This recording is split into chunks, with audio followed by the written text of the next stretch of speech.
Hello, welcome to Local Anaesthetic Podcast, the most trusted name in local news. My name is Alex, and joining us as always via Skype is Rob. How are you, Rob? Hello, folks. Yeah, not too bad actually. Yeah, it's been a bit of a stressful couple of hours, but apart from that, I'm well. Good. Well, Rob, and I'm sure some of our listeners will be able to empathise with you right now. They're probably putting on this podcast, have had a stressed day at work, or are anticipating a stressful day at work. So let this be your haven of something that isn't stressful. Something that isn't stressful. Exactly. This can be your sanctuary. This could be your retreat when you're looking for what's going on. Sorry, I'm just trying to work out. But for anybody who's wondering, Rob is very irritated right now by his cat, which seems to be very hungry and is pestering him because Rob has told me there is no cat food in the house. No, so hard times at Rob's household. Sarah's just going shopping, so and in the meantime, the cat is doing anything she possibly, or is trying to find anything that's vaguely edible. Can't you just crack open a tin of tuna and give that to her or something? I don't think we haven't got any tuna in the house. I don't think. So as you can see, any donations this year will go to Rob and his family. Rob, what about some beans? Give her some beans. Alex, she's not going to eat beans. Although it's worth a shot. I think if she gets that desperate, she might eat anything. But I mean, hopefully, Sarah should be back from the supermarket within the next 20 minutes. So, well, I hope she remembers the cat food, Rob. Otherwise, you're going to wake up in the middle of the night with your cat gnawing your brains out in your sleep. Not for the first time. Right. Anyway, Rob, this is episode 296 for anybody who cares. We're recording on the 10th of December. 2 days, Rob. We're on election eve. Yeah, I couldn't care any less. I hate to say. Well, you're going to vote though, aren't you, Rob? I must admit, I was walking back from the station today and just thought, is it? Right, sorry, Alex. Seriously, stop it. Go. Rob is, I think, going to discipline his cat. He's got very annoyed. He's taken off his headphones. He's walked off. And obviously we hope that everything stays within legal limits of discipline. Right, where were we? Yes, I was walking back from the station, and for the first time I actually thought, I did consider whether I actually was going to vote. I've become so despondent to the whole, well, just politics really, I suppose. Life, Rob. Life, yeah, just life in general. Okay, well, look, Rob, we need to... I hope this lifts your spirits. Have you got any news before we start? Anything you need to tell us, podcast related? Believe so. No, I think, it's been relatively quiet. It was Amy's birthday last Friday. I'm not sure if that's worth mentioning, but I think it is. We know that Amy sometimes listens to this podcast as she's falling asleep, so happy birthday, Amy! I'm sure she'll appreciate that. Yeah, as she wakes up in a sort of pool of her own urine from the fright that we just gave her, Rob. Yeah. Look, I'm going to kick us off straight away with not really a local news-related story. I just wanted to talk about this because I meant to mention it last week, and I just want to mention it now. I saw this on CNN. I don't know if you heard of it. Now, Rob, when you and Sarah get a takeout pizza, who is your pizza? Well, I've often been meaning to ask you this. Who is your pizza vendor of choice, Rob? Pizza Hut. Right, and have you ever tried a Papa John's, Rob? Alex, I don't know what it is with your pro Papa John's agenda, which you keep pushing. I'm not pro Papa John's. I haven't eaten a Papa John's in a very long time. And the reason I used to eat Papa John's. The reason I didn't is presumably you heard what happened to their CEO a while back. Did you? You have to refresh my memory. Yeah, something rings a bell, but I can't quite remember. So basically, his name is his surname is Schnatter. He's on all their He used to be on all their promotional stuff. So when he walks into Papa John's, there was a big poster of him like serving you the pizza in the Papa John's outfit. All of that. The idea being that the CEO with that hands on. So what happened was, right, just to give you the background to this, was in 2017 he blamed declining sales on the NFL's handling of player protests. Do you remember all the player protest about racism? Yeah, things like that? Taking the knee and so on. Yeah. Yeah, so he blamed it on that, and Papa John's was the official sponsor of the NFL at the time, so that didn't go down well. And then the following day, I think it was, a white supremacist website named Papa John's their official pizza of the alt-right. That's right, okay, so That started his trouble, and a few months after that, he was heard using a racial slur in audio from an internal diversity training meeting. It was taped in secret and leaked to Forbes. You couldn't make it up. So since then, Rob, I didn't eat Papa John's. I mean, the CEO is gone now, but still, it's tainted their brand. Well, anyway, he's back, Rob, because he gave this amazing interview, which I have watched, on November the 27th, 2019, to CNN, and it's just brilliant because... He gave a wide-ranging interview, he's 58 years old, Rob, with Kentucky TV station WDRB, where he criticised the pizza chain, his former pizza chain, for everything from the quality of pizza to its upper management. But the quote, Rob, that this is why this went viral. "I've had, Rob, over 40 pizzas in the last 30 days, and it's not the same pizza," Schnatter said of the company. So this man has eaten 40 Papa John's pizzas in the last 30 days, and he's convinced, Rob, it's not the same pizza as it was when he was there. This man sounds like he may be experiencing some sort of mental health crisis.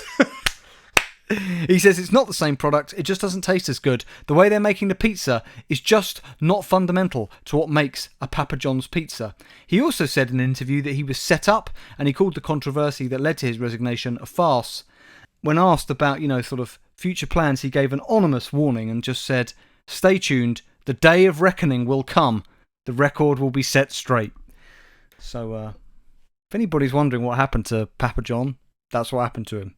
I love the idea that apparently since he left the company, the new owners or CEO of Papa John's has made has issued this dictum that they have to change the recipe to spite the owner. Well, it's possible. I mean, weirder things have happened, so... Rob, this man, since he's been sacked, has been sitting around eating non-stop Papa John's pizzas, which, after I'm sure you've eaten 3 in a row, your taste buds are all fucked. You're not going to be able to work out what tastes good anymore. And now he's threatening a day of reckoning. So, presumably, Rob, some sort of spree. I don't want to say anything more. Oh, God. But, do you think he was eating the same pizza, or do you reckon he was trying to vary it? On each week he'd allocate himself a different pizza off the menu. Yeah, but also, how's he remembering it? He hasn't got the pizza as his company, when he was there, used to make it to compare it to. So he's just relying on taste bud memory, which, as we all know, can get the best of us, Rob. I reckon he's got a massive freezer in his garage. And he's got all the pizzas ever made, and they're all sorted chronologically. And, he takes them out of the freezer and cuts off a small slice, and then, conducts a blind taste test. You could be right, Rob. Anybody who hasn't seen the interview, I well recommend watching it, because it is quite amusing, particularly seeing a man talk without any shame about eating 40 pizzas in 30 days, which most of us wouldn't want to admit to, Rob. No. Anyway, let's some local news. This is from Leeds, Rob. Or from the Leeds Live newspaper. Where's Harrogate, Rob? Yorkshire. Right. So, famed for its spa. Yes. So, Christian Johnson, 4th of December. This is a great story, Rob. Man arrested for throwing ferrets at cars in alarming incident. Wow. Okay. Members of the public were forced to spring into action after a man started throwing ferrets at cars on a busy road in Harrogate. Police received reports of the very disturbing and alarming incident, in quotes, taking place on Woodfield Road in Harrogate at around 7:30 p.m. on Monday, December the 2nd. A 25-year-old man had been seen throwing a ferret box at more than a dozen cars, leading to smashed windows, dents and scratches. Rob, what's a ferret box? I mean, it sounds like a box you keep ferrets in, but... I think that's pretty much what it is, Alex. Yeah, I don't know what a ferret box is, but if I was to guess, I would imagine that's exactly what it is. It's some sort of container for transporting ferrets. But the problem is, Rob, on one occasion, he actually threw live ferrets at a car outside of the ferret box. I did imagine that he was just standing by the side of the road. Again, it sounds like a man who may be experiencing some sort of mental health crisis, just with a bucket of ferrets.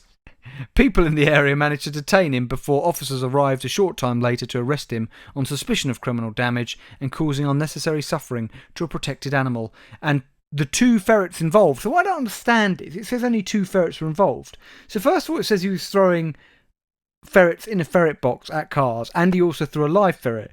Does that imply that he was going back, picking them back up, and then just throwing them again? No, I think it implies that maybe he threw the ferret box first, and then obviously removed the ferrets beforehand, then threw the 2 individual ferrets. Possibly. But they've been taken into the care of the RSPCA. Don't know if that's good for the best of them or not. No, probably not. No. A spokesperson for the RSPCA said, "We've rescued 2 ferrets and are working with the North Yorkshire police who are leading on this incident. Happily, the ferrets appear to be in good condition and we're taking them to a suitable boarding facility where they'll be cared for and put up for rehoming in due course." Rob, have you ever heard of a ferret rehoming centre? Because I haven't. I didn't know that ferrets were apparently protected creatures. I mean, it's not like they're facing extinction. Well, as far as I know, they're not.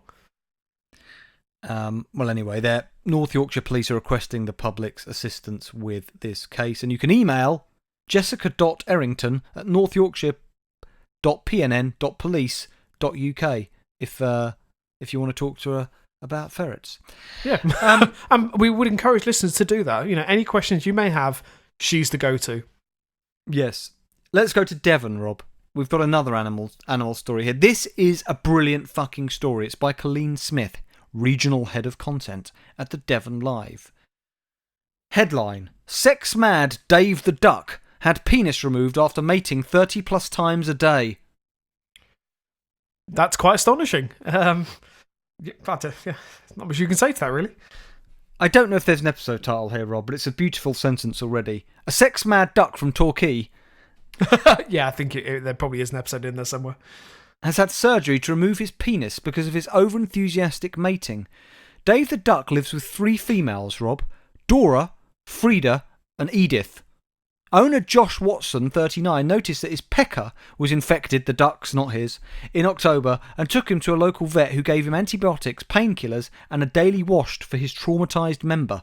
But despite the medicines, the problem got worse. Dave the Drake refused to curtail his duties and heroically kept on paying way too much attention to his female friends, 10 times a day or more, with each of the 3, until the tip, Rob, of his penis turned black and began to die off. Just to clarify, so this duck is owned by someone? Yes. And this man is obviously inspecting this duck's penis? Well, the other thing is, Rob, that the man is claiming that the reason that the duck's dick is black and nearly falling off is because he's having sex with these female ducks up to 30 times a day. Maybe something else is going on. No. Or maybe the owner is talking about his penis because of all the duck action he's been getting in the last few months. What, he's trying to find out how to treat it? So he's saying, no, it's the duck, not mine. No, it's the duck. No, my cock's fine. We do need to be clear that we have legally, I think, slandered the owner, Josh Watson, and we do retract all those comments because, we didn't mean them. In the end, Dave had to undergo surgery at a specialist veterinary hospital in Bristol. Highcroft Rabbit, Small Mammal and Exotic Vets. Rob, that is the name of the hospital. You ready? Highcroft Rabbit, Small Mammal and Exotic Vets. That could be an episode title. It is. Very specific. I like it. Yeah. They explained a duck's penis is only used for mating, not urination, so Dave underwent surgery to remove his penis. Since his return from Bristol, Dave the Duck has been separated from his peers and has made a full recovery, but Josh said that Dave has, in quotes, Rob, lost his will since having his manhood removed. So he's depressed, Rob. Yeah. I mean, you could also say he's lost his willy. What's the play on? Oh, lost his willy, yes. Josh said he's doing well now. He's pretty resilient for a duck. That's a good phrase. Pretty resilient for a duck. Yeah, that does sound like that's some sort of old adage that he'll be fine. He's pretty resilient for a duck. And the hospital said Dave the Duck was referred to us recently after he got himself into a little pickle. Dave lives with lots of females, pays a lot of attention to them. This resulted in his penis becoming traumatised and infected. And they cared for him, Rob, under anaesthesia. Is there an episode title in Dave the Duck's traumatized Dave the Duck's traumatized penis? It sounds like an inappropriate children's book, but yes, absolutely. Yeah. But anyway, but so the problem I think is that since Dave has come back, he's still trying to, I think this is neurological because he's got some problem because he's still trying to do it, Rob, but he hasn't got a penis to do it with, so it's all in vain. Yeah, so no wonder he's obviously suffering some depression. I mean, you've taken away his raison d'etre. This is the only thing he had in life. Get up, eat some seed, copulate with at least 30 women, some of whom may turn him down, but now he's got nothing left in his life. Just him and his owner sitting at home playing, Backdraft or something. What the fuck is back? That's a movie, isn't it? About firemen. Do you mean backgammon? Backgammon, that's what I meant. Backdraft. No, yeah, backgammon. Or there should be a game called Backdraft. I don't know. Let's invent it, Rob. We'll be millionaires. Okay. Fine. Rob, I've got finishing here with the story from a paper we've never reported from before. The Dumbarton and Vale of Leven Reporter. I don't know where the fuck this is from. Where the fuck is Dumbarton and the Vale of Leven? Dumbarton? Yeah. It's Scotland. Right. This is by Craig Borland. It's a great story from the 3rd of December, Rob. Joanne Ward shat on the floor of her Bonhill home and threw it at police. Beautiful. A classy move. Police, who were called to deal with a report of a woman hurling verbal abuse at her partner, were alarmed when she defecated on the floor as they tried to arrest her, and shocked when she threw the results at them, Rob. Joanne Ward's disgusting behaviour came after her then partner called police to report her drunken and abusive outburst at him. Ward was eventually arrested after the incident at a property in Bonhill on October the 22nd. She was kept in custody overnight and pleaded guilty in court the following day to 2 charges of threatening or abusive behaviour. The 43-year-old was released on bail, but just 2 days later, Rob, on October the 25th, she thumbed her nose at the court's orders by leaving the same man an abusive voicemail in which she said she didn't give a shit about bail conditions. I mean, if you shit on your own floor, then, I think that those two things go hand in hand. So, Rob, here's the background. Sarah Healing, prosecuting, told the court the first incident came about after Ward's then partner told her not to bother coming round to his house after it became clear to him during a WhatsApp conversation with her that she was drunk. But Ward went to the man's home anyway, arriving at 7 p.m. with a bottle of wine. The complainer told the accused to leave. This resulted in her becoming abusive and starting to shout and swear. The complainer contacted the police. During the course of the phone call, the accused could be heard calling the complainer a fucking dick. At the end of the call, the complainer ushered the accused out of the property before closing the door on her. So then the police arrived, Rob. She began shouting, swearing, and asked if it was because of his phone call. She was repeatedly warned about her behaviour, but chose to continue, telling police to fuck off unless they had a warrant to continue to call the complainer and continue to call the complainer names. She was told that she was being placed under arrest. She was handcuffed. Police tried to remove her from the property, but before they could, this is in handcuffs, I don't know how she did this, she defecated on the floor, smeared her foot in the shit, and then stamped on the excrement, causing it to splash around the floor. Thereafter, she picked up some of the excrement, whilst handcuffed, Rob, and attempted to throw it at police. I mean, again, the detail is astonishing, but also I feel there should be some sort of... when I was at university, I did contemporary arts, and if all I'm saying is I have seen performances very similar to that have really got quite a staggering standing ovation.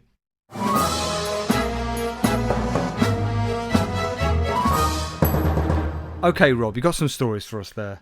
Yeah, so I've got 3 stories actually. Now, obviously, this is the time of year where it's peace on earth and goodwill to all men, and it should be a time of celebration and love and friendship. So I've got the first 2 stories I'm going to feature are just fly in the face of that, really. So the first story is from the Metro, from the 9th of December.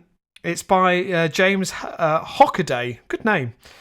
And the headline... Huge fight breaks out at Winter Wonderland in Hyde Park.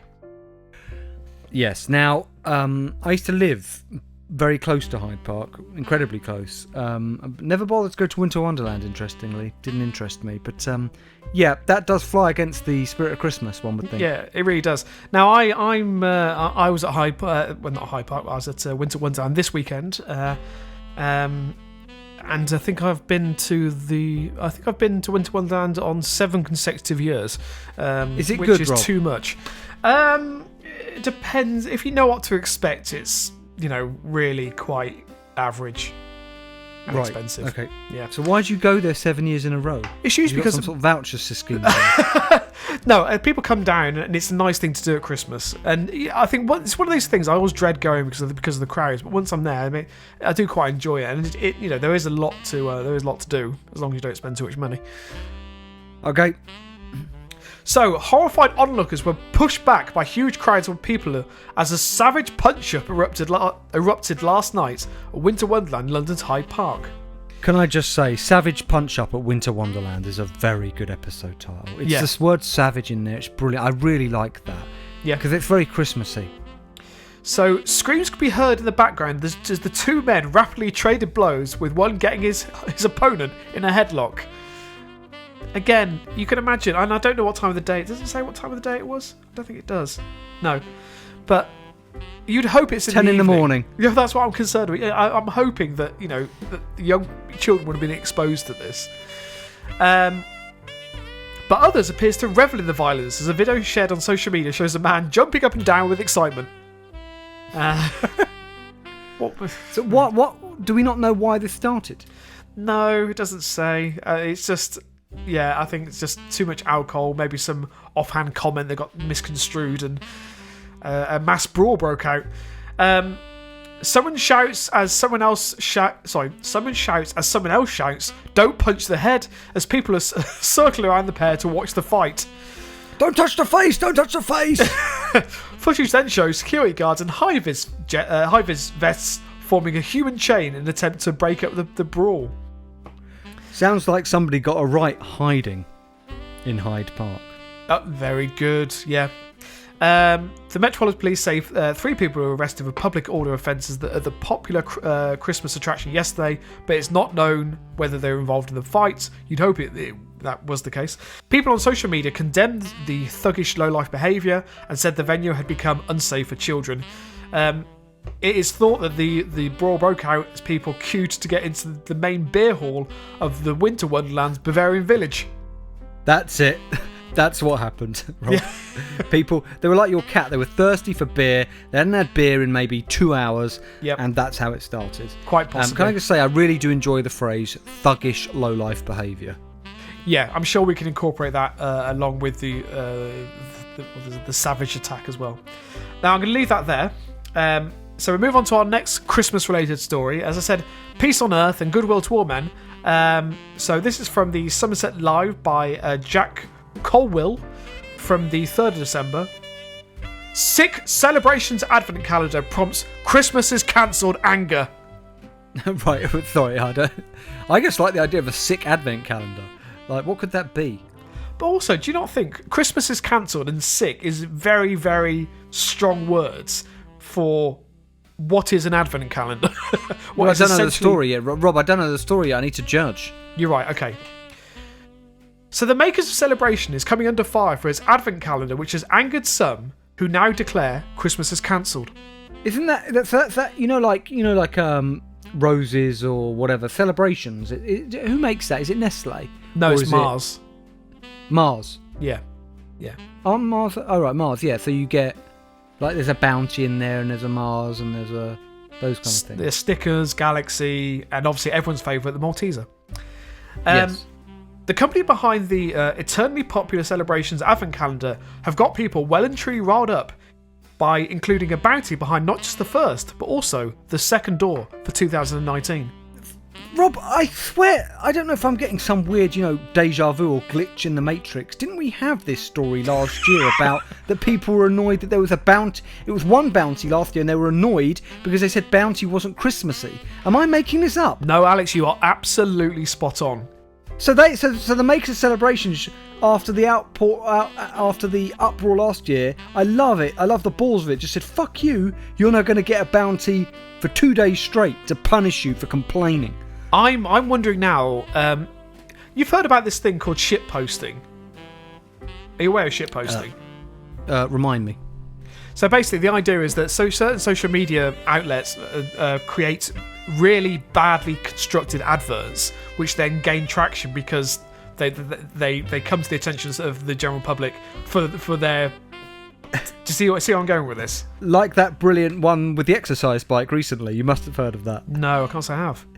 What do you mean, Rob? This has been viral. It's all people have been talking about for 2 weeks. Alex, honestly, for the last... is this the Peloton thing? Yes. Ah, yeah, I did hear about it. Yeah. which is about an American advert where a woman wakes up to find her husband for Christmas has bought her an exercise bike, and basically then rides it for like 30 days straight, and then sits down to watch a video with him looking at her achievements. She starts off very thin, she ends up very thin, and what kind of psycho boyfriend would buy his partner an exercise bike for Christmas? All of those things spring to mind, but it has got them a lot of attention. Although, to be fair, I don't think this worked for them, because I think 1.5 million or 1.5 billion, I can't remember which, was wiped off their share price. Yeah, I mean, I'm assuming that Mars probably is on the FTSE 100, I don't know. But I do think that maybe they're just doing it because they know it's going to gain publicity. But I'm not more likely to go out and buy a Celebrations advent calendar, Rob. No, but at least they're publicising the fact that they exist. Because I would, if I said to you, did you know there's a Celebrations advent calendar? No. There we are. See, I am quite fancying a bounty right now, though. Well, you should get this calendar. It'd be perfect for you. So, while some expect an apology based on the first one alone, Mars Inc. is doing anything but. In fact, they seem to be enjoying toying with everyone. Excited chocolate lovers tore open the first door of their advent calendar to come face to face with a bounty yesterday, reports the Mirror Online. The divisive chocolate isn't the ideal start for everyone, but it's only uphill from here, right? Rob, can I just say to you, just imagine this, right? So you're one of these people who last year, because I am right in remembering this, aren't I, that last year people were upset that it had any bounty in it at all. Yeah, but I think, as you rightly say, it was the fact that it was on the very first day of Advent. And they didn't associate a bounty bar with the first day of Christmas. So imagine, Rob, these people who were really pissed off about this last year because they were pissed off. Imagine, first of all, them going out and buying it. On the way home, it's in the back of the car, and they're like, there better not be a fucking bounty in it, Rob. They get home, it sits in the drawer, ready for Advent. And that first day when the bloke, whoever it is, approaches that Advent calendar, Rob, hand trembling, opens that perforated thing for number one, opens it. No, it's happened again. Alex, I would say that if your hand's trembling, you need to cut down your sugar intake. But I just imagine at this point that the advent calendar being thrown to the floor, stamped on, torn apart, Christmas tree thrown in the bin, etc. Some just apoplectic with rage. They cannot control their anger because this chocolate has just pushed them over the edge. Rob, for our listeners, could you please do an impersonation of a very angry man? Hang on, wait. Screaming at an advent calendar, it's happening again. Please. Why? It's happening again! Why with the bounties? Thank you. So, however, the people at Mars Inc. I love to know what your neighbours are thinking right now. They're thinking, you know what? They're having a conversation going, hey, he must have got that celebration calendar like us. Part of me really, because I'll come on, because it does go on to say that I think celebrations know what they're doing. It seems like this is intentional. Of course it is. It's a wind-up. It's gaslighting. It's advent calendar gaslighting, Rob. Can I just say, advent calendar gaslighting as an episode title is fucking brilliant. So is. Also good name for an album, I feel. So, however, the people at Mars Inc. decided to take the joke one step further by giving its loyal customers, willing to forget last year's indiscretion, a bounty for the second day in a row. Now, Rob, do your impression of the same man opening the second day on the advent calendar. Again? You've done it to me again! Come on! Let's go something like that, I think. As Fiora's fans took to social media to vent their disgust at the stunt, Celebrations is anything but apologetic. Celebrations replied to angry tweets with cartoons including LOL, spelled out in bounties, a man throwing bounties in the air with the caption, bounties for everyone, and two bounties playing electric guitars alongside the message, name a more iconic duo, will wait. Can I just say that because of what they've done here, I'm more likely to go out and buy a Mars-related product now because I like the fact they've done this. What I'd really respect them for doing is if every day had a bounty in it. Yeah, this is it. I hope. That would be a massive fuck you. Every day. No. On the 25th, Rob, inside is nothing. Nothing. That is brilliant. I love that. Yeah. 20. Well, actually, there's only 24 days in the Advent calendar. It's 24th, but can you just imagine? You don't get anything on Christmas Day? No. What the fuck? I didn't remember that. Because it's an Advent calendar. 25th is Christmas. Right. But I should be able to eat a chocolate to celebrate the birth of Jesus, no? Well, that's when you get your chocolate Jesus. Okay. Not a euphemism. And it's fair to say they didn't go right down. Sorry, I shouldn't. I'm just thinking about chocolate Jesus. Just keep now. going, Rob. Yeah. And it's fair to say that it didn't go down well either. One person wrote, "Just a heads up, anyone who has a celebrations Advent calendar and was so disheartened that day one was a bounty, well, guess what?" Another wrote, "I got peckish and went to day 2 a few hours early, and there's a fucking bounty too. Whose Advent calendar is going in the bin? Christmas is cancelled." Okay. I'm going to leave that there. Maybe right. we should close the door on that story. Yeah. So my last story isn't Christmas related, but it's an amazing story. So I can't remember why I came across this, but this is taken from I think it was featured in a few papers. It's from the Canadian Broadcast Company's website, and it's reported by Chris Brown for the 30th of November. And the headline: "Man who tricked Russian airline with cat double pays stiff penalty." Sorry, tricked an airline with a cat double. What does that Yes. even mean? But I'm sure I'll find out, but sorry. So Russian cat lovers have their claws out for Aeroflot after the airline refused to accept as a cabin baggage a cat it said was overweight. Now, hang on. I think I was going to report on this story. I had it really? about a fat cat, but I don't know all this detail. Okay. And then later punished the owner who smuggled him on board. "My cat is a celebrity," said Vladivostok resident Malika Galin as he held up Victor in a Skype interview with CBC News. He's become his own press secretary. Galin was talking after a frenzied day, explaining to media the chain of events that started last week after an Aeroflot agent told Galin his cat was too big. Galin, who finished up his 2-year contract in the Latvian capital Riga, had booked a 9,000-kilometre trip across Asia back to his home in Russia, back home on Russia's far eastern coast, bringing Victor with him. Victor made it as far as Moscow with him in the cabin when, during a transit stop, Galin said an agent made him weigh his pet. Can you imagine him bringing out the scales? But also, I just love the idea that in Russian somebody put this cat on scales and just went, "Your pussy's too fat, get the fuck off this plane." But also, he's already halfway through his journey. So he's flown from Riga and got as far as Moscow before the agent said, "No, your cat is not coming on board this plane." Or something to that effect. But yeah, what was he meant to do with it? Sorry, but what? Just flush it down the toilet. Yeah, like that woman with the hamster. I think just throw it out of the plane mid-flight. "I'm sorry I had to do this."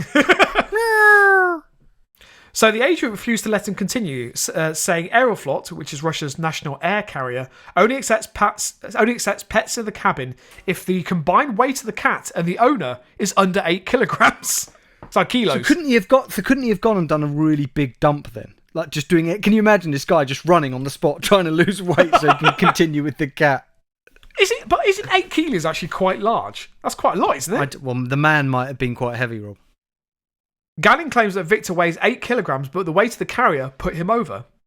"My cat is not fat," Galin told Russian state TV. "He just has heavy bones." So what's all this about a cat double then?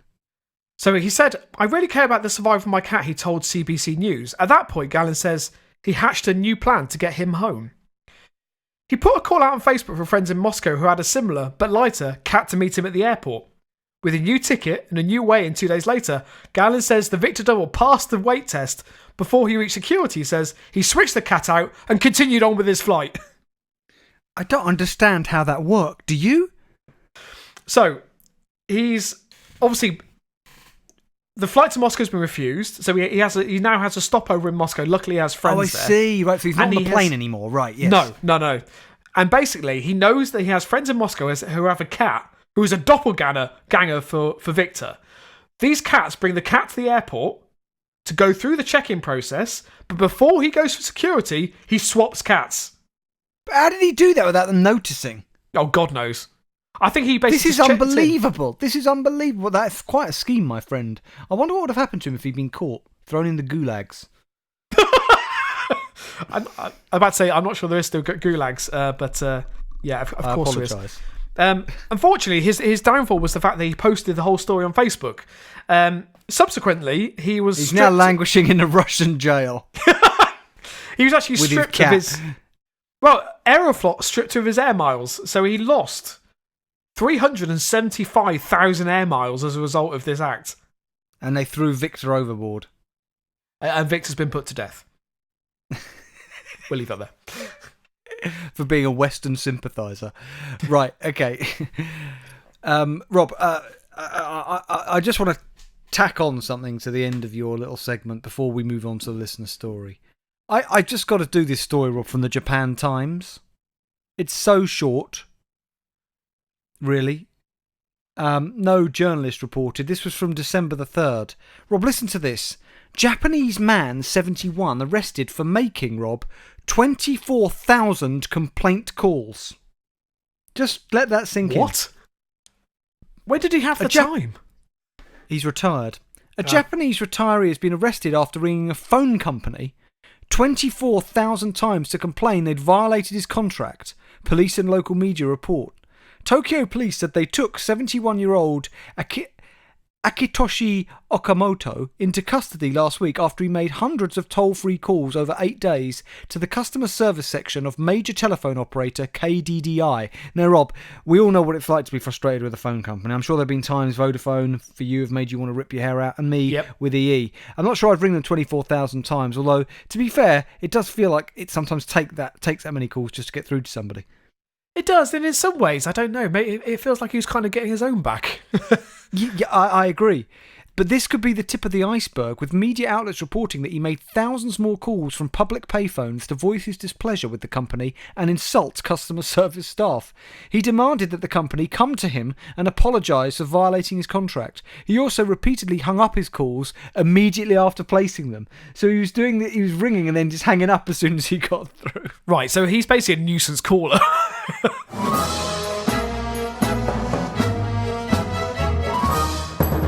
Okay, it is time for our listener story of the week. Who's it from, Rob? So this week it's from Amy. I think this is the second week on the trot, but it is a Christmas themed story, so I thought it was relevant. Okay. So it's from, now I messaged you about this because it's from the Daily Echo. So she's violated your patch, which is fine. Nothing wrong with that. She has violated my patch, not a euphemism, and I'm surprised she did that because you'd think that she would think that I'd already seen this story, but as it happens, I haven't really looked at the Bournemouth Echo this week. So, go on, hit me with it. So it's from the 6th of December. It's from Jane Reader. Luckily, the headline literally gives nothing away. So the headline is Bournemouth hotel guests left fuming, but as always, the details in the story. So, a disastrous tinsel and turkey weekend, which, there's, again, something about the phrase, Sorry, Rob. A disastrous tinsel and turkey weekend. Oh my God, we've had some crackers this week. A disastrous tinsel. I don't even know what the fuck a tinsel and turkey weekend is, but I love it. It sounds bleak, doesn't it? Let's be honest. It really does. So, a disastrous turkey and tinsel weekend at a Bournemouth hotel has left guests fuming and demanding the money back. They claim the Hinton Firs Hotel had little food or drink in stock, the heating was broken, and staffing levels were so low they had to pitch in and serve themselves. 40 Towers style, where the man's frying his own sausages. Brilliant. Exactly. Guests did not receive a Christmas dinner, there were no lights on the Christmas trees, and staff even had to dash to Asda to buy toilet rolls. Sorry. Had this hotel not forgotten that they had this event? That's what it sounds like. It does, yeah, it sounds like they had no knowledge, but then it just sounds bleak. It sounds really fucking bleak. Chris Chadwick organised the trip for 70 people from the Royal... Oh my God, 70 people, Rob. Sorry, from the... I think it's the Royal Antediluvian? I'm not sure what word is. I've never seen that before. Antediluvian. Antediluvian, yes. Yeah. Now, I should know what that... Does antediluvian mean old? Let me check. I've no idea. So it's a Royal Antediluvian Order of Buffaloes social club in Surrey for a festive treat at the hotel. Right, Rob, stop. Yeah. Antediluvian means... Oh, that was it. Yeah, well, I was right with old. In a humorous way, it means ridiculously old-fashioned, but the adjective is of or belonging to the time before the biblical flood. So these were really old people, Rob. Wow. Okay. That's again very random. I think they're doing it comically, like as in they're ridiculously old-fashioned. So it's like a It's a comic name. So she told the Daily Echo, "I have run the social club for more than 30 years, but we've never had anything like this before. When we arrived at the hotel, the hotel was freezing, and there was a woman running around like a headless chicken. The chef had walked out. Someone had run off to ask to get toilet rolls, and the heating was broken." The chef's like, "I'm not doing this." This is amazing. It's pure faulty towers. It really is. They put heaters in some of the rooms, but then they took them out again to move them to others. So obviously there was this weird combination of moving heaters from one room to the other. There are a lot of elderly people in our group up to the age of 93.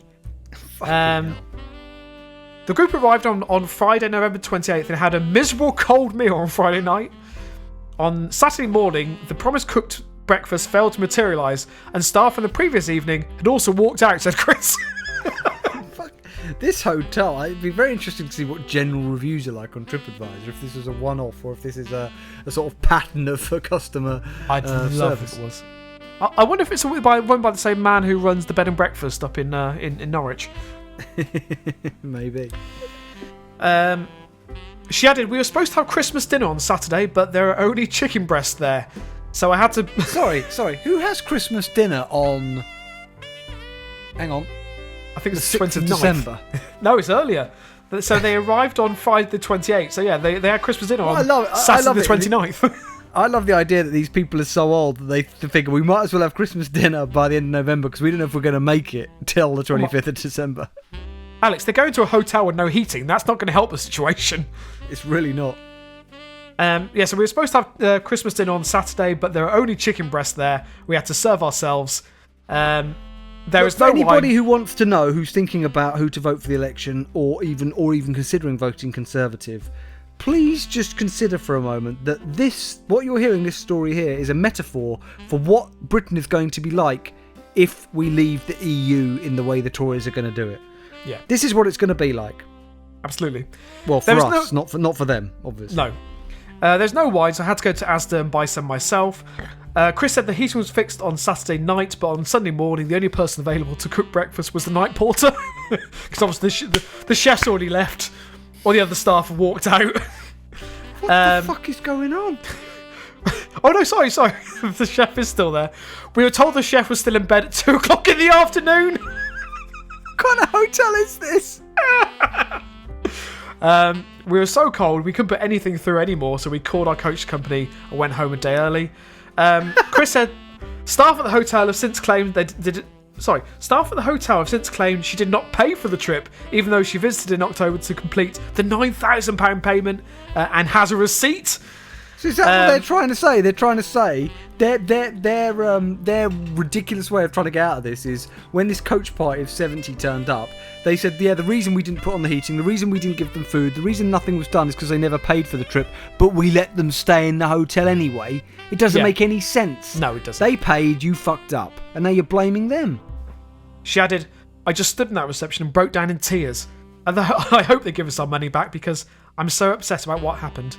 The Daily Echo has approached the Hinton Firs Hotel, but has received no response. No, I can't remember who it was. Somebody made the comment that when they first saw Faulty Towers, somebody who wasn't from this country said when they first saw Faulty Towers, they thought it was a comedy, but when they visited the UK, they realised it was actually a hard-hitting documentary. I can't remember who that was. Oh God. Right, here we go. I've looked it up, and here is the hotel on TripAdvisor.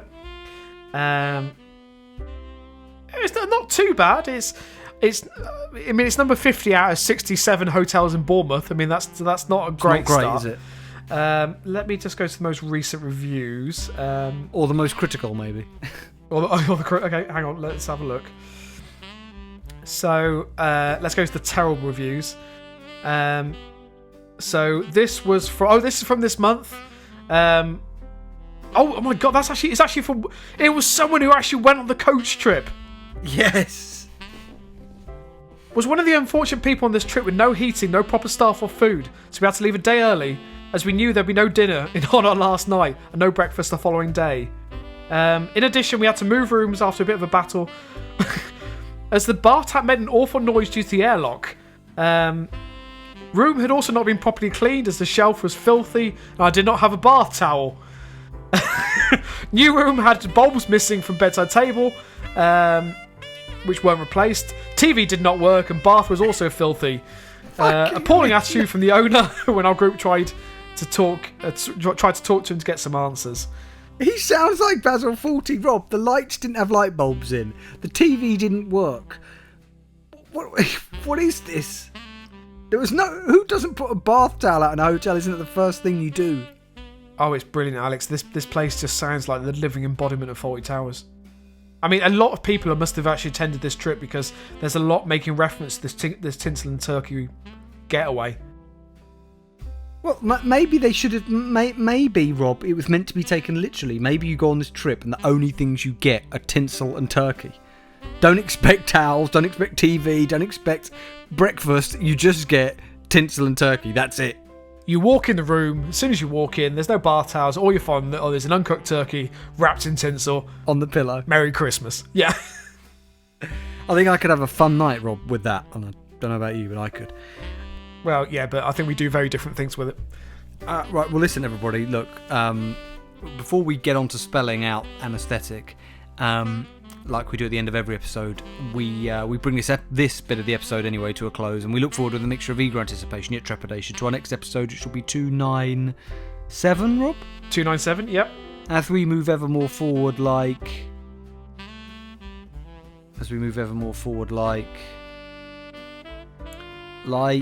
Come on, Rob.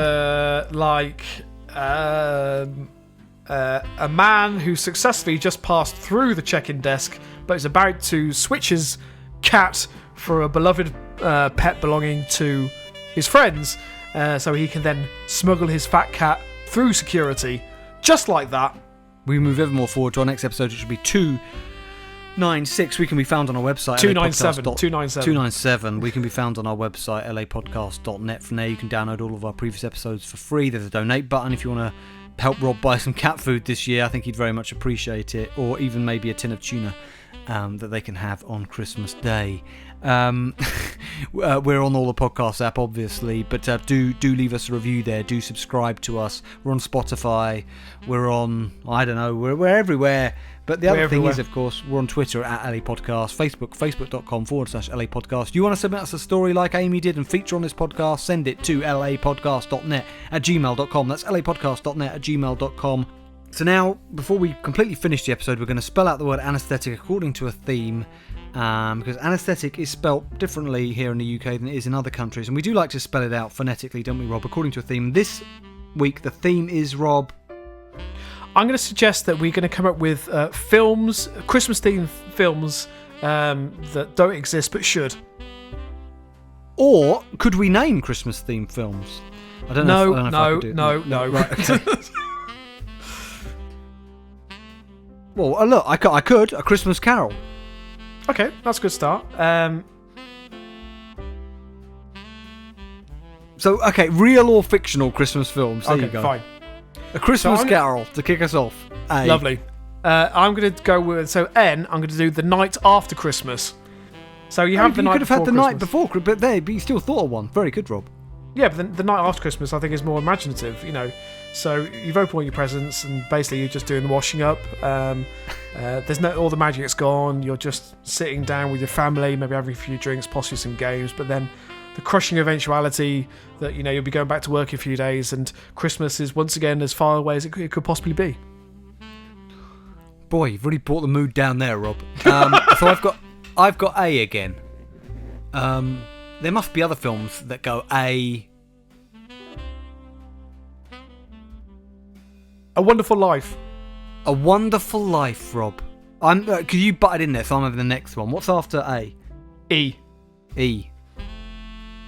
Oh, you can have E. Take it away, my friend. Well, E, I'm going to go with a fictional film that should really exist. I'm going to go with Edgar the Merry Turkey, which is a lovely, heartwarming story about the turkey processing industry. Right. S. Santa's Day Off. Okay. Is that a thing? That sounds familiar. You're thinking Ferris Bueller's Day Off. Santa's Day Off is all about what he does when he's not spending all year round. I mean, because if Santa Claus did exist, presumably there would be. Whoa! Hang on, Alex, come on. Okay, so Santa Claus presumably has to spend about 3 months in the preparation, but outside of that, he's got 9 months to do fuck all. That's true. Yeah, that's a very good point. So we need to know what he's doing in his downtime. Exactly. Yeah. So T, I was trying to think if there was a Christmas film beginning with T, and there probably is. Although it's not coming to... Well, you've always got the, haven't you? The. Yeah, the Muppets Christmas Carol. We can't really do that. The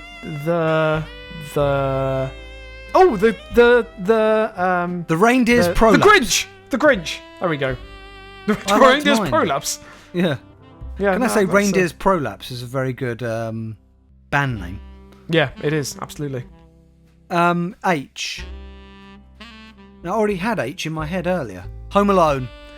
Of course, it's Home Alone. Yeah. Absolutely. E. Is there any more? There must be some Christmas films beginning with E. Eyes Wide Shut is actually set during Christmas time. It is actually a Christmas movie. Is it? Yeah, it is. It's that from beginning to end. It's adorned in Christmas imagery. So that's what we have for E. For T, I'm going to make one up, and I'm going to say the Turtle Steal Christmas, which is a heartwarming story. Well, not heartwarming. Is that as Teenage Mutant Ninja Turtles sort of thing? Exactly. Yeah. For a one-off episode, they've turned bad, and they steal all of Splinter's Christmas presents. They stuff Splinter like a turkey. Not sexually. We always struggle with Rob.